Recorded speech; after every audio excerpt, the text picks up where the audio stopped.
Ladies and gentlemen, welcome back to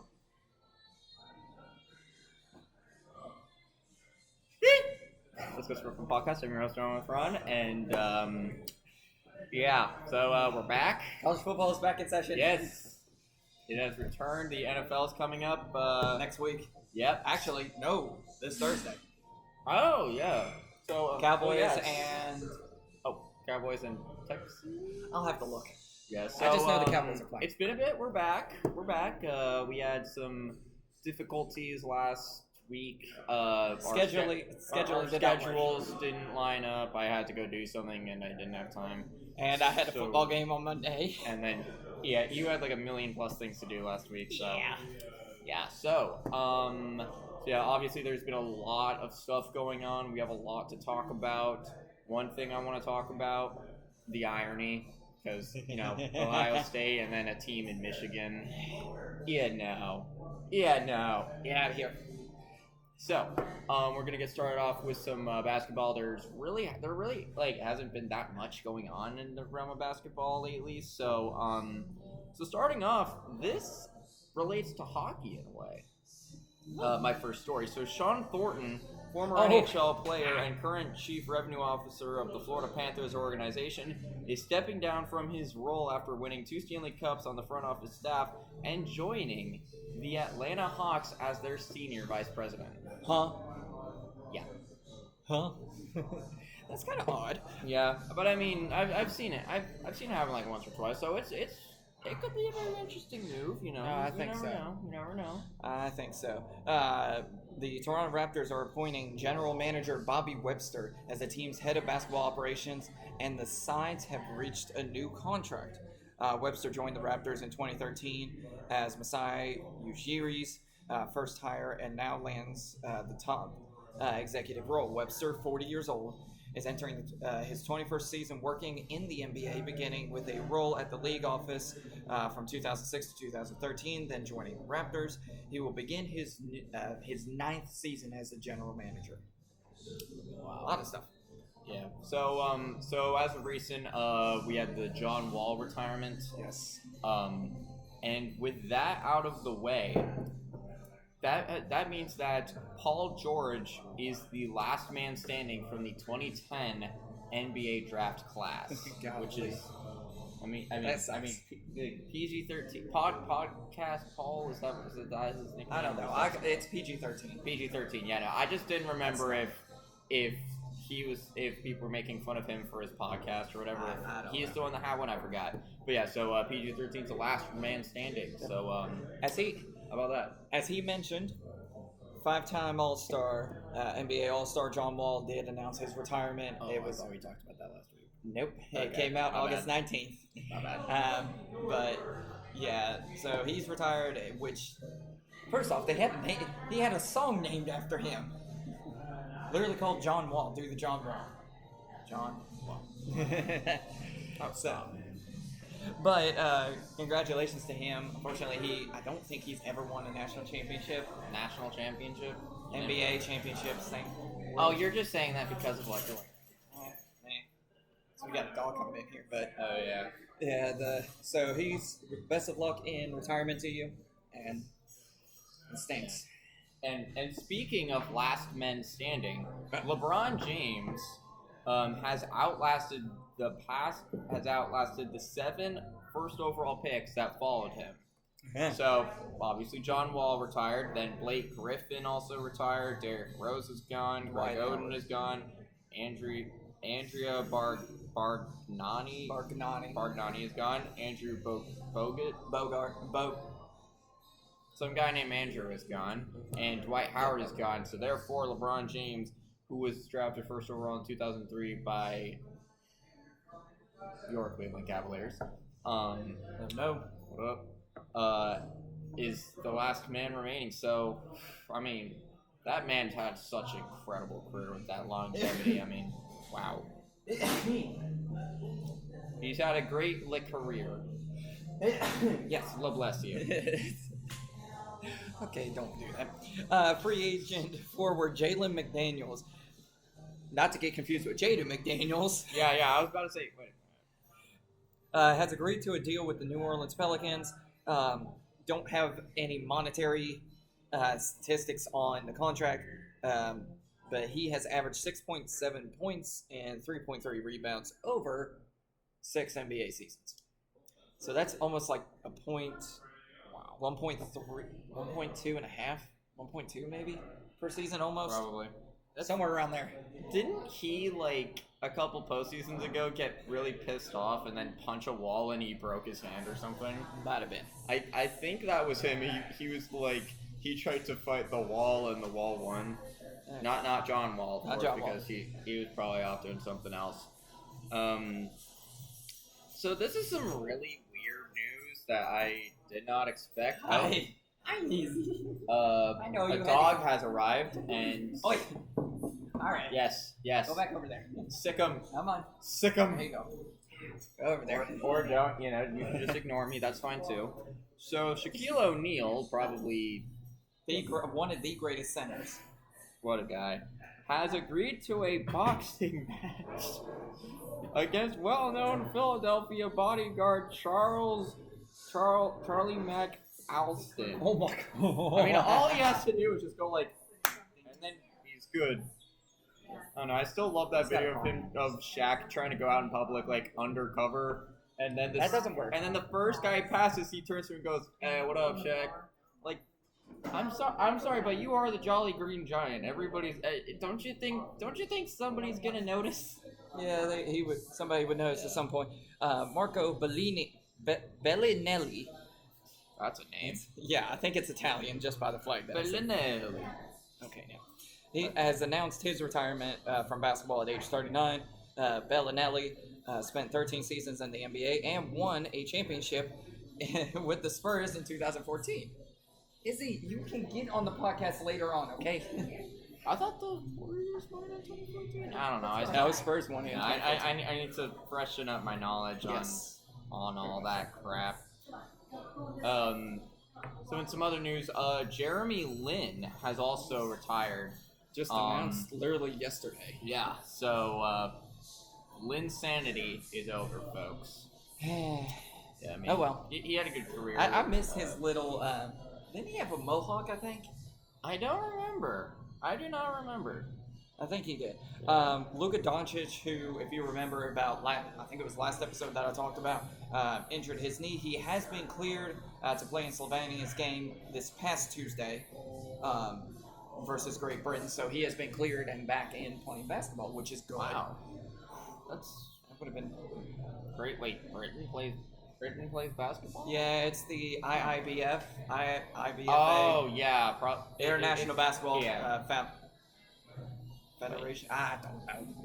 The Sportsball League of across American peoples. Yeah. So I'm actually kind of worried about Luka in that because he will be unfortunately exposed to British cuisine. Oh no. No. Bean toast and toast sandwiches. No. I like Ted Lasso, but I'm so glad Britain's not real. Wait, it's real? No. Moving on. No. I'm kidding. So some giant news. The Chicago Bulls have announced that they will be retiring Derrick Rose's number 1 on January 24th, 2026. So, that is amazing. I mean, Derrick Rose, he had one hell of a career with the Bulls. He had a great career pretty much everywhere he went, I believe. So, I mean, great career. I think it's definitely worthwhile. So, yeah, that's going to be an awesome ceremony. So, Indiana Pacers head coach Rick Carlisle has agreed to a multi-year extension with the Pacers. I'd say that's a worthwhile move. I mean, he's a great coach, and he did, of course, lead them to the finals this year. So, unfortunately, y'all aren't good enough. Yeah, because they ended up doing the thing that they are known to do, as Reggie Miller once prophesied. Oh God, Max Strus is on the phone now. I'm scared. Hold on. It's good. Cleveland Cavaliers guard Max Strus. Well, not really good. My boy. I hate to say it. It's not no. good. Now that I read it. Sorry. No. Max Strus, he underwent surgery to repair a Jones fracture in his left foot sustained during recent off-season workout. He will miss approximately 3 to 4 months. How is that good news? And that's why I changed it. And I was like, wait a minute. Oh, I was like, wait. But even without Max Strus, we are still good. Yeah, No but matter. I mean, we're definitely. But I mean, I'm definitely hoping that we can get him back soon because he's one hell of a player. Unfortunately, we got to wait 3 to 4 months. It's crap. That's what Yes. it is. The Dallas Mavericks, they done messed up again. The Dallas Mavericks are waiving 2023 first-round pick Oliver Maxine Prosper. He'll become a free agent, and after the Mavericks search for trade scenarios for the forward. Why? So, you get rid of Luka, you get a seasoned veteran that can't do very good, and now you're letting this guy go. You are idiots. Dallas is not. They're not a serious sports city. I mean, the Stars can't make it past the Western Conference Finals.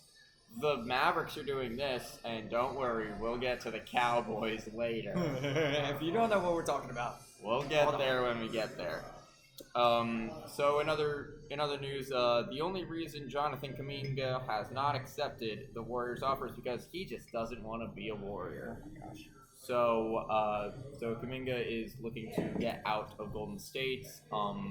Where do you think he ends up? Who knows? He could end up anywhere. I think in the NBA. I almost said NFL, but I could see him. I could see him ending up anywhere. Honestly, I think he wants to go to possibly a championship-worthy team. So I could see him either going to I would say the Suns, but they don't have the team anymore. He might go to Pacers. He might. I don't know if he'll come to Cleveland. He might go to Cleveland or check it out. He might go to. Who do we have to give up to get Kuminga?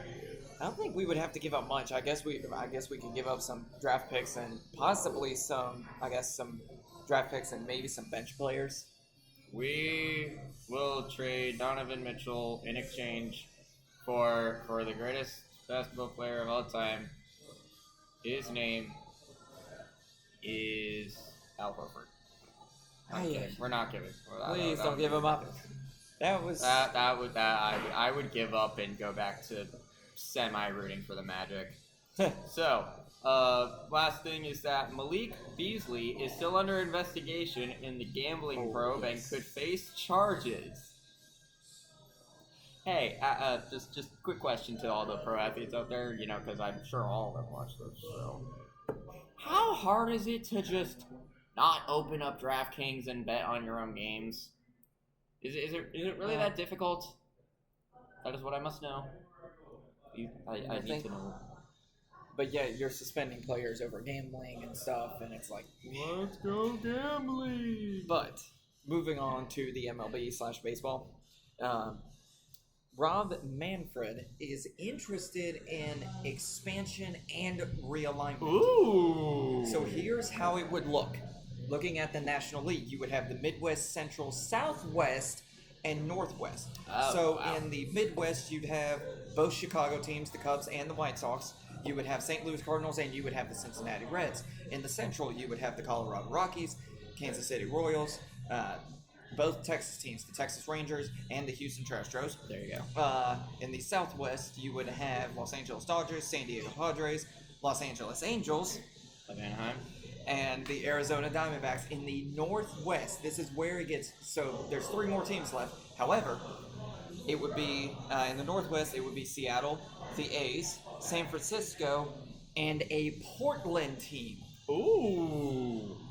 That could be interesting. Yes. So, in the American League... I can hit this one. Okay, that's fine. I don't know. So, in the AL Northeast, it would be the New York Yankees and the New York Mets, the Boston Red Sox, or more aptly known as the Red Sox, and the Philadelphia Phillies. Then in the AL Mid-Atlantic, it would be the Baltimore Orioles, the Washington Nationals, the Pittsburgh Pirates, and the Cleveland Indians. Cleveland baseball team. I'm sorry, I had to. In the AL Great Lakes, that's an interesting name. It would be the Twins from Minnesota, the Detroit Tigers, the Milwaukee Brewers, and the Toronto Blue Jays. And in the AL Southeast, it would be the Atlanta Braves, the Miami Marlins, the Miami Marlins, your Tampa Bay Rays, and a team in Charlotte, North Carolina. I think that is a good move. I would love to see the realignment and the expansion just a little bit, and having that done. Yes, first off, I look at the conference. Baltimore is doing semi-good. They're on the up and down a little bit. Washington Nationals up and down a little bit too. Pittsburgh Pirates on the down.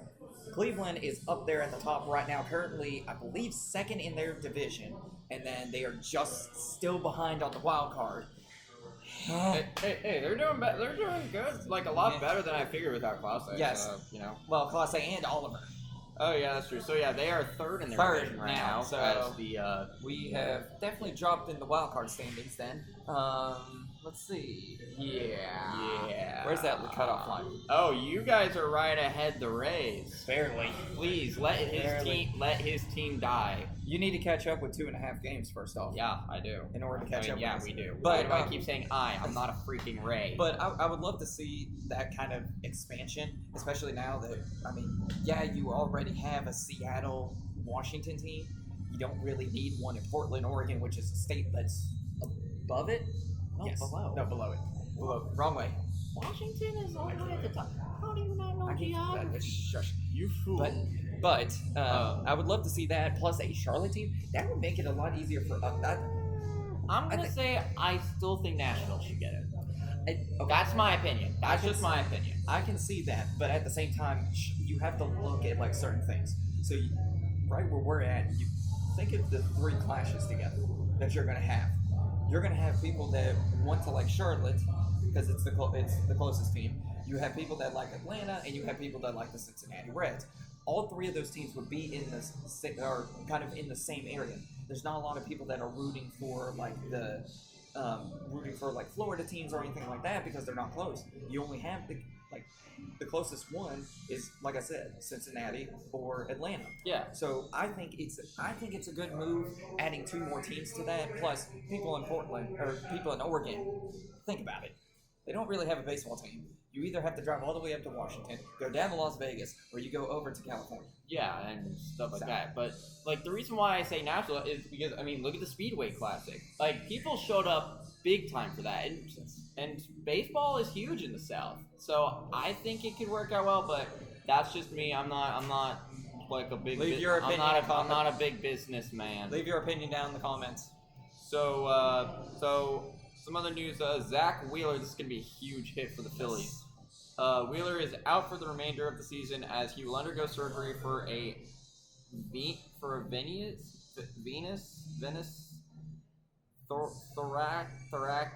thoracic. He's got a bad thing going on with his body. He's got to get thoracic outlet syndrome. That too. Typical recovery time from the surgery is 6 to 8 months, so he will be out for the season. Basically out for the remainder of the season, unfortunately. So, moving on to that. Speaking of Washington Nationals and the Boston Red Sox, Nathaniel Lowe is on the move. He is going to Boston. What? The trade deadline already happened? Oh no, they still have a couple of. Oh. Yeah, they can still. Red Sox reportedly agreed to a deal with first baseman Nathaniel Lowe. So doesn't say the amount or anything. So. All right. Interesting news for the Rays. This isn't really news. It's just a cool thing. Currently, Junior Caminero is having himself an incredible season with Tampa Bay, and he is currently tied. Did you really call him Junior, not Junior? Junior. I thought it was Junior. Dude. I didn't sleep, so screw you. So Junior Caminero, I'm very tired. Sorry, folks. Is currently tied at second for most home runs in a single season. Currently, the top player is Carlos Pena at number 1 with 46 home runs in 2007, and Junior currently has 39. And he is currently tied with Brandon Lowe in 2021, and ironically, Carlos Pena in 2009. Some of the other ones are Logan Morrison in 2017 at number 5 with 38, and Evan Longoria, my boy, in 2016. I can't talk with 36. I need to get you an energy drink at some point. I'm drinking caffeine. Yeah, we'll see how that works out. The Pirates are calling up their top prospect. Get this name, Bubba Chandler. Glorious name. That is glorious. That is a name from the South. I have to say. I would have to find out where he's from. Next thing you know, he's got Bucky wears a cowboy hat, and he's like, "Well, now I just love me some baseball. Somebody get some hot dogs on the grill." Oh my gosh. Another one that I have. Felix Bautista had surgery to repair a torn labrum and a torn rotator cuff. He's expected to miss the next 12 months after having the shoulder surgery. And you're yelling at me for being unable to talk. August 19th. So that was about a week ago. About a week ago or so. But he is out basically for the remainder of the season. And who knows? If they start up again, if it's 12 months, he might be out for half of the season again, possibly. Yeah, so it's going to, hopefully it goes well for him in the surgery, and hopefully he gets back out there and gets healthy again. Veteran reliever Craig Kimbrell is signing with the Houston Astros. A source tells ESPN he will be joining their big league team right away. So if you don't know who Craig Kimbrell is, he is a reliever that has a weird position whenever he's getting set up. Oh, we yeah. both see the picture, and if you haven't seen, he's got, I wouldn't say it's weird. It is an iconic one that everybody knows whenever you say Craig Kimbrell. He always goes like this at the beginning, and then he comes set. So it's not something bad, but it is an odd type of move, or an odd type of setup, just like I guess the big wind-up kick. So this one I think you'll love too. The Tampa Bay Rays are calling up their number 1 prospect, MLB's number 47 overall shortstop, Carson Williams, per multiple sources, including the MLB pipeline. Yeah, the Rays are definitely going to need him because we're trying to get into the wild card. You're about 5.5 games behind in general. Yeah, so the Rays are definitely going to need all the help that they can get. I mean, and even though I do acknowledge that if we make the postseason, we're not going anywhere. We'll see. You never know. I'm going to be hoping off of my delusions with this one. So yeah, but they're going to need all the help they can get, and I think Carson can definitely help out there. I've got a few more to talk about, and then I'll wrap up the baseball section. The Baltimore Orioles and Samuel Basallo have finalized an 8-year, $67 million contract extension. Wow. He was called up about August 15th. He was called up a week before he had this contract signing, or an extension. Another big one. Well, not really a big one. This is no shocker. The Colorado Rockies have been eliminated from the playoff contention. Well, I'm looking out the window. Yeah, the sky's still blue. Like I said, no shock. We also had the Little League World Series finish up that same week, or that same day, I believe it was. It was actually, literally last Sunday. It finished up, and Asia Pacific has won the Little League World Series. That is something I love watching, seeing these little kids grow up, and plus a lot of other stuff.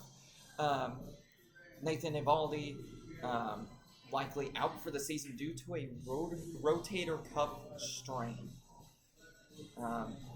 He's out for a season. He had a 1.73 ERA through 22 starts this season. I'm trying to get back to my screen. There's also some key dates. I'll finish up with this one. There's key dates for the 2026 regular season schedule. Opening night is going to be on March 25th with the Yankees facing the San Francisco Giants. And then March 26th is opening day. Jackie Robinson Day. All 30 teams are in action for April 15th. Rivalry weekend is May 15th through the 17th. One of my favorite days that everybody does, that these teams do, is Lou Gehrig Day. That is all 30 teams are going to be in action, and it is set for June 2nd. If you don't know June 2nd, that is the day that Lou Gehrig retired from baseball due to his diagnosis of ALS. June 18th through the 14th, A's host back-to-back series at their new Las Vegas ballpark. And that's going to be a fun one to watch. Yeah. 4th of July, you've got all 30 teams in action. You've got one of the battles of New York. Yeah. One of the battles of New York. You got New York Yankees versus the New York Mets. MLB observes the 25th anniversary of 9/11. If you don't know anything that happened, that game was played right after, like a year. I thought you were about to say if you don't know what happened. No, on 9/11. not that I was one. about to say. All 30 teams will be playing on September 15th for Roberto Clemente Day. And then game 162, so the final game of the season, the pennant, as most people call it, is September 27th. All right. So moving on to hockey. Finally. So starting off, okay. Watch it now. I think we got an interesting idea going on here. One thing that I threw his way is that I think we should go through, like, look at our teams, what additions we made and what subtractions we made in the off season, and give our thoughts. So we'll start out with your Tampa Bay Lightning. So start with subtractions that we made. So the two most notable players that were lost were Nick Perbix, defenseman, and first-round pick Isaac Howard. Now, I'll start off with Howard. This honestly does make sense because he's a great player, but the problem wasn't in his play. It was basically just the fact that he was being a diva. Right? He wanted first-line minutes for a guy that's never played in an NHL game. He was all like constantly being like, "Oh no, I want all these, I want big money right here, right now." It's like, you need to prove yourself first. And with all the stuff going on between him and the Lightning, I knew that it was going to come to an end somehow. So we traded him to Edmonton in exchange for Sam O'Reilly, who was another prospect, and both of them are looking pretty good. I was bummed when I heard the news that we weren't keeping Howard, but at the same time, it's understandable. The other notable subtraction was defenseman Nick Perbix. This was another move that definitely needed to happen. Perbix was a mess last season. He really wasn't a great defenseman, and you know, we need more guys to help complement Hedman and Chernak and Moser and McDonough.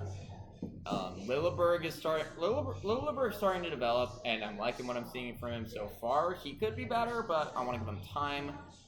So, you know. And the notable additions are Pontus Holmberg, Jacob Pelletier, and Scott Saborin. Now, I don't know much about Scott Saborin's play. I'm not too sure about him. So let's see. Pelletier is a pretty interesting case. He's a solid player for the Flyers. So I'm willing to see what we get from him, because I don't remember how his season went in Philly. I'm gonna have to check back on that. I'm trying to find his okay.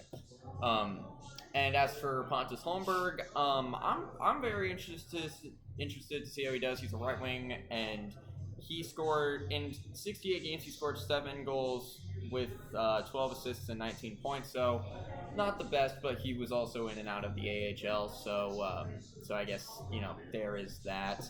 At the end of the day, I'm hoping to see that these guys can do well with the Lightning. So now let's talk about the Columbus Blue Jackets. Your Columbus off against these guys. Your Columbus Blue Jackets. Come on now. So the subtractions that we had were forwards: Gavin Bridley, Justin Danforth, Christian Fisher, Trey Fix Wolonsky. That's a name. Yes, it is. Sean Curley and JVR James Van Riemsdyk. Defenseman Jordan Harris and goalie Daniil Tarasov. I gotta get his name right. No, you're good. It's well, you don't have to now because he's gone. I know. The one notable one that I think is going to hurt us, I think, is JVR. Letting go of James Van Riemsdyk was probably one of the ones that I was afraid of that would happen. He was, you can disagree, but I think he was a great player on our team. He was a great addition, helping out in the front of the ice and everything. So I'm trying Same to with Danforth. I mean, he was exactly, really good. Yes, Danforth was really good. You're good. But they've always. Those two are the ones that are going to hurt really badly, I think, in my opinion. Yeah. But we'll see how it goes. Who knows? We also have the additions that we brought in are Charlie Coyle, forward Isaac Lindstrom, and Colorado Avalanche's former forward Miles Wood. I think Miles Wood is probably the better addition that we got, but anything could happen. I'm hoping Miles Wood is going to help out in the front of the ice and everything, as well as Lindstrom. I've heard Lindstrom is pretty good. I can't for sure say that he is going to be better of the two, but I think he will help out the front area a lot more. Yeah. So. I mean, Coyle isn't bad, but I mean, I think in my opinion, he's kind of excess goods on the roster. That's what I was thinking. I think the two that are going to be better are Lundstrom and Wood. Yeah. Now, we gave up a lot of players just to only add 3 players, but there's also another player that we did add as well. This happened last week. Columbus has signed forward Hudson Fashing, I think is how you say his name, to a 1-year, 2-way contract. So this one, I think he should help out, especially coming from the Islanders. That's not a great sentence.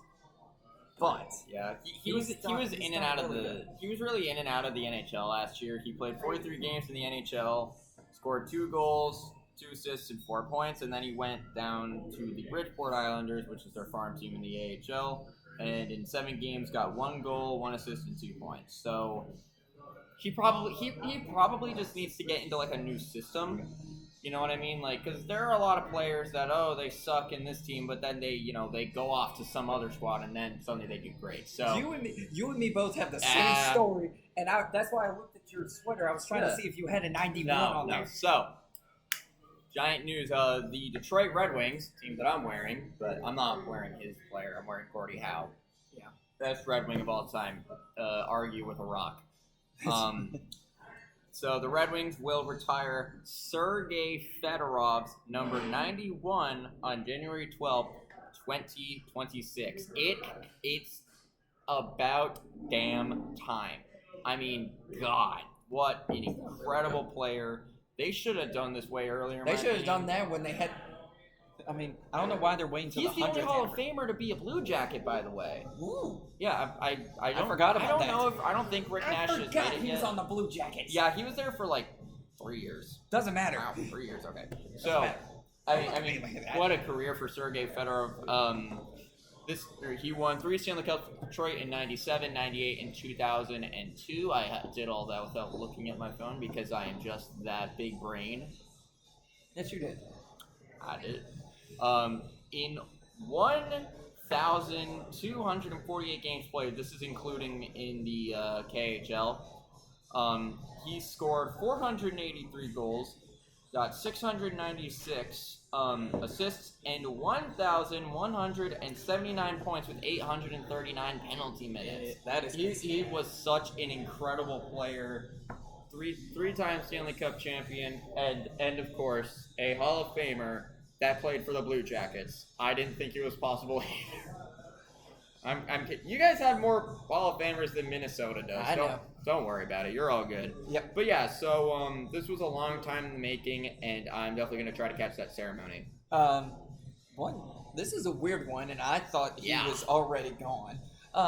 Blues signed Milan Lucic to well, I've seen him so many times growing up, like watching hockey and everything. I mean, he's played with Boston. He played him with Marchand, and he played with Chara. Him and hey, don't forget Bergeron. Yes, Bergeron too. Him and Lucic and Marchand were like the two players that everybody did not want to get in a fight with because they were pests. That's what I'm saying. Nobody wanted to get into a fight with them, so they would get under your skin for no reason. Yeah. So I remember Lucic actually threatened a player on the Habs in the handshake line. So and he did also get kicked out, but like get suspended for some kind of domestic dispute. I don't remember. A lot of stuff went on, but he's a mess. So he got a tryout with the Blues of all teams, which is interesting because the Bruins have an interesting relationship with the Blues as they beat the Blues in 1970 and then the Blues beat them in 2019. Just go back to the Bruins. Finals. Just go back to the Bruins. No, don't stay there and have fun. You can more get in all the fights there and rot because they suck.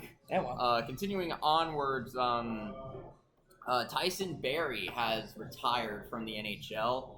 He played for the Colorado Avalanche, the Toronto Maple Leafs, the Edmonton Oilers, the Nashville Predators, and the Calgary Flames. After 822 games, he gone. Yes. Here's one thing I think. Best of luck to him in retirement. Oh, yeah, sorry.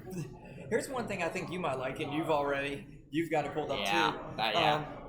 The secret is finally out. Augusta, Georgia is getting an ECHL team in 27-28. So if you guys don't know what the ECHL is, so you have NHL, then the league below it is the AHL, and then the league below that is typically the ECHL, the East Coast Hockey League. And with Augusta, Georgia getting a team, the owner is Tim freaking Tebow. Tim Tebow has a hockey team now. Tim Tebow has a... Hey, you know, this is like earlier when we were talking about about Sean Thornton being a senior vice president or whatever of the Atlanta NBA Hawks, team. Yeah. We're coming full circle here. Not it's really, crazy. Tim Tebow is going to be the owner of Augusta, Georgia's... What are they going to call themselves? The Masters? I forget the Gators. I'm kidding. That's I was about to say, that's more stuff. I was going to say, who did Tebow play for again in the NFL? Gators. Or in the NFL, Broncos. This guy. The Raiders. That sounds wrong. That sounds very wrong. I'm gonna go to church now. Yes. So in other news, Matthew Tkachuk underwent surgery and could be out until January. Florida, you're screwed. Well, not really. I mean, they have gobs of talent on their roster. I was gonna say they still got the other Tkachuk. Yeah. I mean, but they don't have Brady Tkachuk plays in Ottawa. You fool. What? No. He's captain of the Sens. Yeah, well. This guy. Hockey's been gone for so long, and now I'm focused on football. So I know I'm in pain too, Ron. I'm in pain too. But I'm not too worried about Florida because they still have guys like Reinhardt and Barkov and if you didn't hear what he said, Officer Bob. They still got Bob on the case. If you didn't hear what he said Ekblad. He just can't say the name because he doesn't like him. Yeah, so Marco Rossi also signed an extension with the Wild from Minnesota. This was a long time coming because there were a lot of talks about him potentially leaving, about contract extensions, things of that nature. But now he has gotten a 3-year, $5 million AAV extension. So I think this is worth it. Marco Rossi's been bringing a lot to the Wild, and they're still trying to get out of the dreaded mid-tier of franchise, even though they're from Minnesota, so they're going to be stuck there forever. So, the Carolina Hurricanes have hired Jesper Fast. Yes. Okay, it looks like Jesper. Okay. Jesper Fast as a player development coach just 2 months after Fast announced his retirement from the NHL. Hey, you know what? You play for the Canes, retire with the Canes, and then you go back to the Canes. Hey, what What's can next? I say? He loves it. Another one that I have. Connor Ingram has been cleared to return to the NHL. He has been cleared by the NHL, NHLPA Player Assistance Program to return back to the NHL. So, how do you think he's going to do this upcoming season? I think he's gonna do well. I mean, Ingram's a solid goalie. Him and Vejmelka have been pretty good for the Mammoth. And unfortunately, the reason why he had to leave was due to his mother's passing. He entered the program to focus on his mental health and well-being. So I'm very happy to see him back because because dealing with a loss like that is really really tough. And so him coming back, that's a great sign. And he is he is pretty well loved in Utah. Honestly, all of them are because. It's Utah, so I'm happy to see that. See that for him. She's giving you a look. Scarlet, I don't give a damn. We're gonna try and move through these next ones quickly. I did that line wrong too. This is horse crap. Yes, nice job. In other news, the San Jose Sharks agreed to an arena lease deal through 2051. Golly, why you gotta put it out 26 years? The SAP Center. The agreement includes $425 million for renovation, set to begin planning for a potential future/new arena by September 2027. So yeah, that's the Sharks. Also, Gavin McKenna was the top prospect in the upcoming NHL draft. Is expected to play in a future outdoor game. Oh yeah, Penn State and Michigan State. Penn State and Michigan State at Beaver Stadium. Oh baby, that's gonna be awesome. That's gonna be a fun one. I don't know if I've seen a college do it outdoors at a college stadium. Yeah, I don't think I've seen that either. I don't even know if they've done it, but I could just be off my rocker. I think actually now that I think about it, Ohio State and the team up north, as well as a couple of other hockey teams, have done outdoors, and they did it at either Ohio Stadium or somewhere else. I've never seen that before. I'm pretty sure they have. Frank Nazar and the Chicago Blackhawks have come to an agreement with a 7-year, $46.13 million contract extension. Yeah, I mean that was. Jeez, I can't. Come talk. on now. I do, in fact, believe that that kind of thing's worth it because outside of Connor Bedard, I mean Frank Nazar was kind of okay. Yeah, I can't say he was a big bright spot because he in 53 games in the NHL he scored 12 goals, 14 assists and 26 points, and then he got demoted down to the AHL with 11 goals in 13 games. 13 assists in 21 games. I cannot English, so my apologies. And the last thing I'll talk about for hockey is that, Connor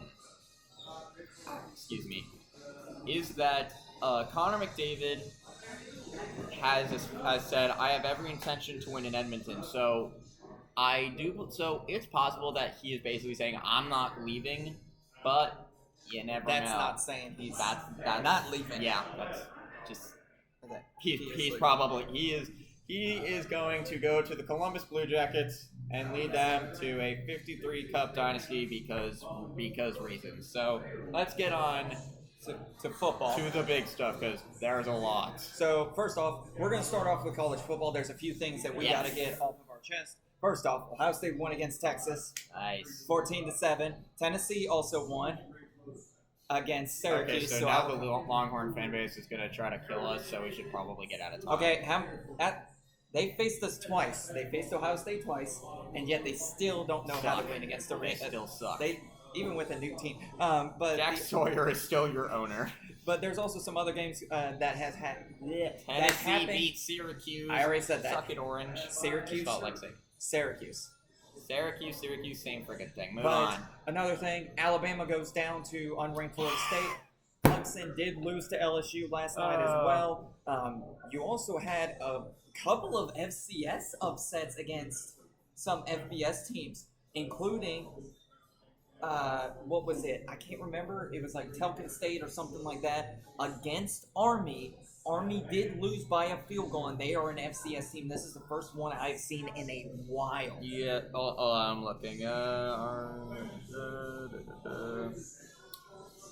Yeah, it's not shown on ESPN. Maybe I'm looking wrong.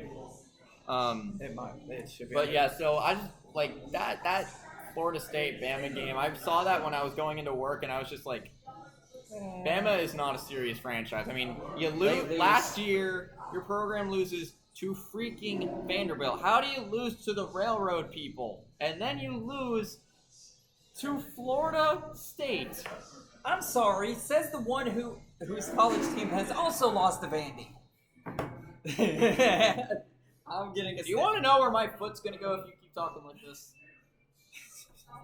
Into your face. Anyway, but yeah, so Florida State is officially the owner of Bama. Bama is not serious, and they can die. But also, staying with the SEC a little bit more, they announced they will implement a 9-game football schedule planning in 2026. What that means is the SEC will continue with a single standings, non-divisional structure. Each school will play 3 annual opponents focused on maintaining many traditional rivalries. So you still get the third Saturday in October, Tennessee versus Alabama. You get the you still get the Florida Georgia. You get Tennessee Georgia. You get Alabama and Auburn, the Iron Bowl. You get Tennessee Vanderbilt. You still have all those Texas and Texas A&M. Oh, there we go. That's the what's that? Oh, I forgot what that rivalry is called. It's been a rivalry since they were in the Big 12 together. I remember it had like a name. I can't remember. You got also the Red River rivalry. Okay. So each team's remaining 6 games will rotate among the remaining conference schools, and each team will face every other SEC program at least once every 2 years, and every opponent home and away in 4 years. Sportsball. That's going to be a fun one. Essentially Another thing that has happened in the SEC. So LSU, huge. LSU, you just lost a recruit, and you lost it to a team that I am surprised that you went to first off. Yeah. So LSU has flipped 5-star wide receiver Tristan Keys to your Tennessee Volunteers. Of all the teams to go to in the SEC and all the teams to go to in Division I, to go to Tennessee. All I hear is that can't develop a wide receiver. Name the last time you had a wide receiver go number 1 or go first round. Win a game against Michigan, you bum. So continuing onward. Y'all can't even win. You can't even win. You will always be Michigan's little brother. Speaking of Michigan, this is going to lead into the NFL. The Washington Commanders are signing running back Donovan Edwards to the practice squad.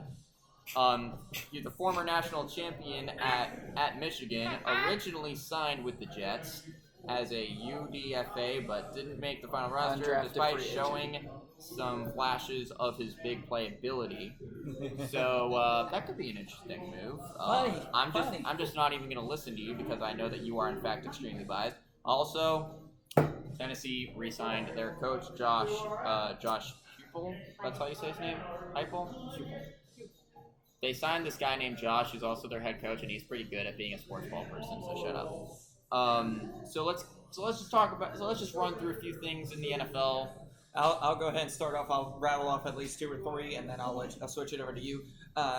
Last week, the Dolphins have signed Matthew Judon to a 1-year deal.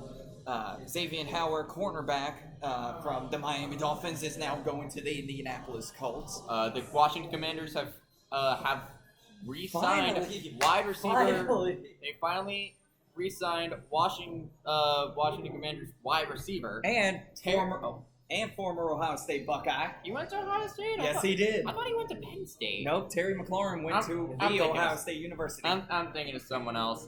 He got re-signed. Terry McLaurin was re-signed to a 3-year extension worth $96 million. I mean, Dane Daniels is the future, and that man deserves some damn good weapons, and Terry McLaurin is a damn good weapon. He's got it. Chiefs are placing edge Felix and Anudike Uzoma. Golly, that is her name. on season-ending injured reserve due to a strained hamstring. Sorry, but here's a little violin for you. Also, Trey Hendrickson is the Trey Hendrickson debacle is finally over, as he has agreed to a new 1-year deal with a $14 million raise. Finally! Oh my God! I was getting so sick of hearing about this. Yeah, we were all getting tired of it. Also, the Las Vegas Raiders are signing wide receiver Amari Cooper to a 1-year deal. I do not have the cash sum. Additionally, wide receiver Jacoby Myers of the Raiders has requested a trade. Yeah. With Daniel Jones now starting for the Colts after he signed a 1-year, $14 million deal this offseason, the Vikings could be in line for a 4th-round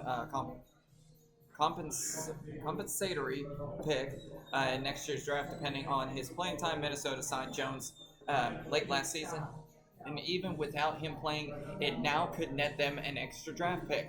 49ers running back Patrick Taylor Jr. underwent season-ending shoulder surgery, Yep. and he is basically out for the season, and hopefully, at least it's not career-ending. Yeah. Also, Kyle Trask of the Tampa Bay Buccaneers has officially been released, and quarterback Teddy Bridgewater will be listed as the second quarterback after Baker Mayfield.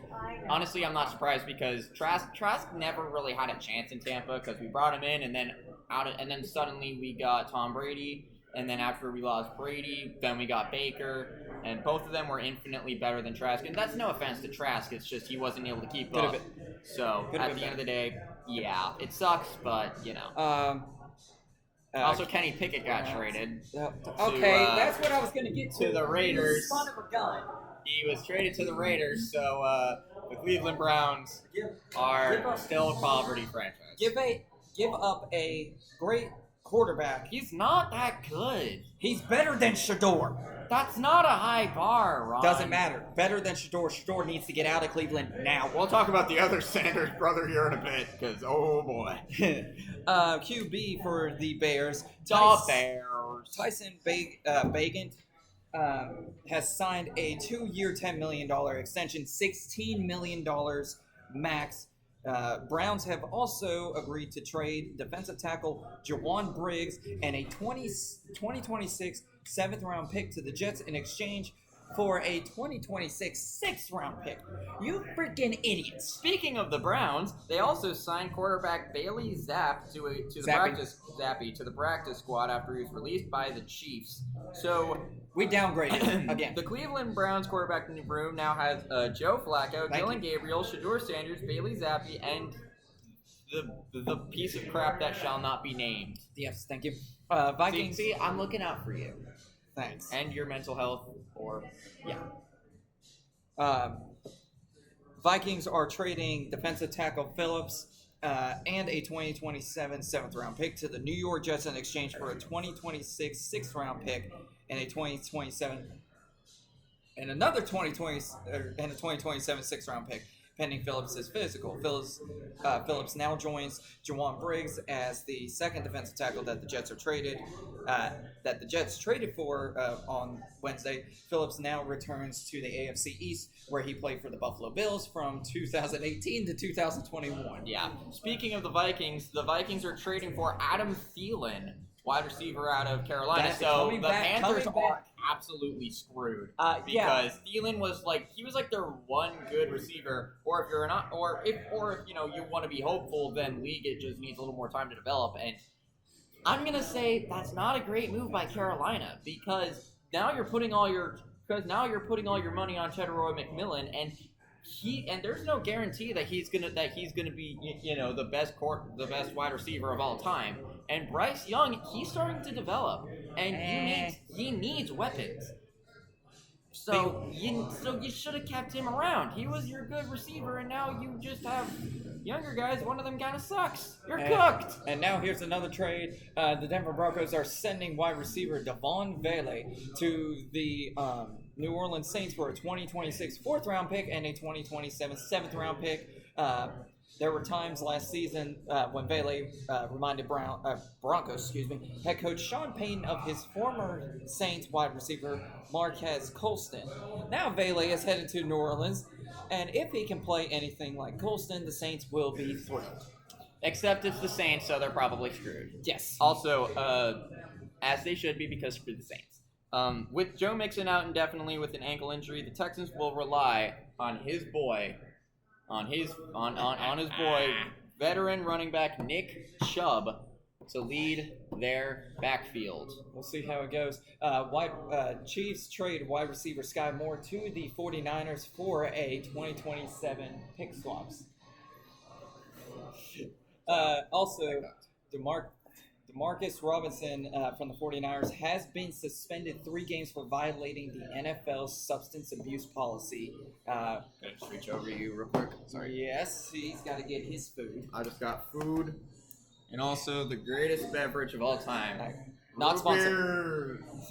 Not sponsored, but Bears, I mean, we wouldn't mind. Yep. Bears head coach Ben Johnson said cornerback Terrell Smith is out for the season due to the knee injury he suffered. Bears are also... I already did that one. This one. This one is kind of funny. The Commanders are trading running back Brian Robinson to the 49ers in exchange for a 2026 6th-round pick. I love that soda. The Miami Dolphins have released veteran cornerback Mike Hilton. So yeah, that is one of the moves that happened. And I dropped my stuff. As he's trying to pick that up, Raiders quarterback Aiden O'Connell hurt his wrist. He will be out 6 to 8 weeks, likely beginning the season on injured reserve. Coach Pete Carroll has announced. Also, the Philadelphia Eagles are have traded for Sam Howell, along with a 2026 6th-round pick in exchange for a 2026 5th-rounder and a 2027 7th-rounder. So, wow. And what we were talking about earlier, the Cowboys and the Eagles are the first game coming up on this Thursday. Can't wait for football, baby. Yes. It's back. NFL, I can't wait for it. The Vikings reached an agreement with free agent QB Carson Wentz. So now he goes from the Eagles to the Chiefs to the Vikings. Where is he going to next? He is going to the sports. He is going to go to the Tampa Bay Lightning. He's going to be the best shortstop that our team will ever have. Will win every NBA Finals, every Green Jacket, and every every Premier League, because go Sportsball. Moving on. Such. I needed to get that out of the way. So apparently, there's a lot of. I'll talk about this. Yeah, there's a lot of things going on. August 24th, Buccaneers informed rookie safety Shiloh Sanders, brother of Shador Sanders, that he is being waived per his agents Drew and Robert. I don't know how to say the last name. Who added, "We're hoping he gets claimed on waivers." Right, if you don't know what happened, I'll explain. I was going to pass it over. I was going to pass it over to you. Sorry, let me take a drink real quick. So, Falancha. Have fun. Good luck to you, bud. I love root beer. So, in a preseason game against the Buffalo Bills, after a snap, Shiloh Sanders was getting shoved a lot by Bills. There was a lot by Bills tight end, and then he threw a punch and he got kicked out. So, I saw a lot of people getting mad. So, I'm going to give my unbiased opinion. I 100% agree with the call. At the end of the day, yes, he was getting shoved. Yes, he was getting pushed. But here's the thing: when you're a young guy coming into this league and you're an undrafted free agent, there's going to be a lot more pressure on you to show off what you got. Because if you're a draft pick, you're able to move around a little bit more. But if you're an undrafted free agent, you have to prove that you're better than a player selected in the draft.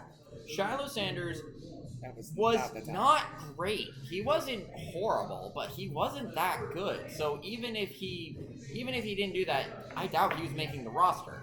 Wasn't very good at coverage. You never know. And so, and with that's another thing. You have to manage your emotions when it comes to this kind of thing, because what this shows is you're gonna be doing cheap shots.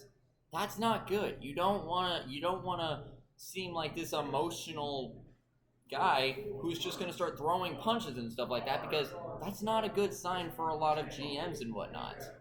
it just makes you look bad. So while it does suck, I 100% agree. And also, the Argos, a CFL team, has added Canadian Shiloh, Football League. has added Shiloh to their negotiation list. But he's also been fined $4,669.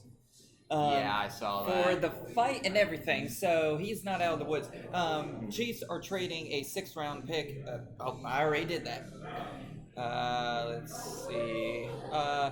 The Eagles have waived QB Dorian Thompson-Robinson, DTR, formerly from your Cleveland Browns. Fortunately, he did great, and then they decided to release him. Jaguars are sending offensive tackle Fred Johnson back to Philadelphia in exchange for a 2026 7th-round pick. Johnson now returns to the team for that he played for from 2022 to 2020. All right, so we should probably just talk about it. Let's get this last one out of the way. So there has been a lot of talk recently about a certain team and a certain player. How about them Cowboys? So there's a lot of talk about good old American sweetheart Micah Parsons, one of the best edge rushers in the NFL. Ron, would you take it away, Micah? Just a few days ago, if you don't know the news, Micah Parsons has been traded to the Green Bay Packers. Cowboys are trading defensive end Micah Parsons to the Packers, and they have agreed to a 4-year, $188 million contract that includes $136 million guaranteed. Right now, he now tops TJ Watt as the highest paid non-QB player. First it was Myles Garrett, then it's TJ Watt, now it's Micah Parsons. Who's next? Me. Good luck with that. Sportsball. But yeah, I mean, honestly, this says a lot. Whoa. I mean, Jerry Jones botched this so badly. But did you also see what they got in return? They basically just got earwax in exchange. They got a defensive tackle from Green Bay who's not very good. But they also got 2 first-round picks. I wonder what also that sounds like. It sounds like exactly how the Luka trade went down. It's basically a copy. You got some draft picks and a guy. But Jerry Jones, never change, Jerry. Never change. Oh my God. I would stop before my girlfriend comes over here. And the memes have been amazing. Owen, I want to watch out. Yeah, so I guess this is gonna be my last episode because I'm going to be found strung up in that tree. So with all that out of the way, that's gonna be it. Thanks for watching. Like and subscribe. Go away. I knew that was happening. Yeah. So will be it. Like and subscribe. Turn on the notifications. Basically just hit it like Ray Lewis hits people. And go Sportsball!